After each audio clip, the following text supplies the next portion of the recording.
Hello everyone, it's Dr. Mosen. In the previous episode, we concluded that there is substantial evidence indicating that cannabis can exacerbate anxiety in the long term. Today, we aim to explore whether evidence can shed light on why some individuals may experience improvements in anxiety with cannabis. Are there any differences between cannabis strains? As before, I'll begin with details from a few selected studies, and towards the end, I'll provide a summary. You can find all these studies in the captions. Before delving into the studies, it's crucial to familiarize ourselves with the constituents of cannabis. It's estimated that cannabis has more than 500 chemical compounds, with over 100 being phytocannabinoids. Tetrahydrocannabinol or THC and cannabidiol or CBD are the two most widely studied active phytocannabinoids that are believed to deliver cannabis psychotropic effects on the brain. Different strains of cannabis possess varying concentrations of THC and CBD. The answer to our earlier question lies mainly within these two constituents. Now, let's have a look at the available evidence. The first paper is a systematic review of cannabinoids in social anxiety, published in 2023. The authors examined 18 individual clinical trials that utilize various social exposures or stressful tasks. Out of the 18 clinical trials, 10 compared CBD with a placebo, with 8 reporting improvements in anxiety symptoms, while 2 found no significant difference. Out of the 18 clinical trials, 5 compared THC with a placebo, with 2 reporting increased stress or anxiety at higher THC doses, and 3 indicating decreased anxiety at lower THC doses.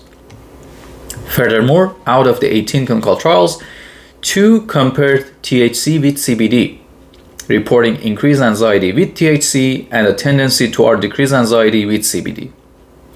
In those 2 clinical trials, THC and CBD demonstrated opposite activation patterns in key brain regions involved in stress response and anxiety, such as the amygdala, prefrontal cortices, and hippocampus. This systematic review adhered well to international guidelines, and the included studies were randomized, double-blind, placebo-controlled clinical trials, minimizing the risk of bias, as participants were randomly assigned to different interventions, and neither researchers nor participants knew which intervention each participant received until the study was completed. In a distinct double-blind randomized clinical trial conducted in 2022, 26 individuals were administered various strains of cannabis and a placebo in a crossover design.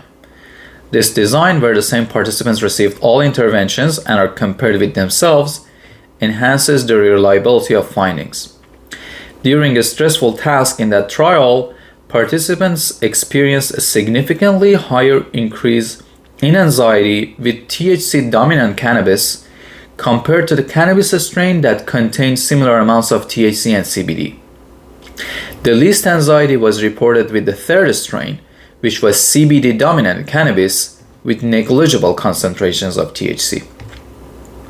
Lastly, in another double-blind, placebo-controlled randomized clinical trial conducted in 2023, involving 63 adults with a high level of worry at baseline, neither low nor high doses of CBD improved baseline anxiety.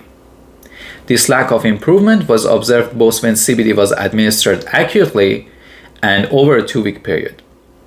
Noteworthy is that this last clinical study, unlike the previous studies that we discussed, did not include any stressful task.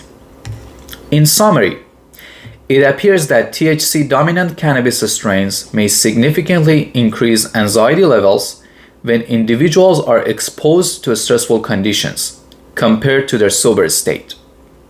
When THC-dominant cannabis strains contain equivalent amounts of CBD, individuals may still experience abnormally increased anxiety under stressful conditions, though it may not be as severe as when the cannabis strain lacks CBD. Conversely, CBD-dominant cannabis tends to improve people's anxiety levels in response to stressful conditions. It seems that the anxiolytic effects of CBD are state-dependent rather than trait-dependent, meaning that CBD may not alleviate baseline anxiety or excessive worrying, but might only be beneficial when individuals are exposed to acute stressful conditions. Now, Should one consider using over-the-counter CBD products or CBD-dominant cannabis for anxiety?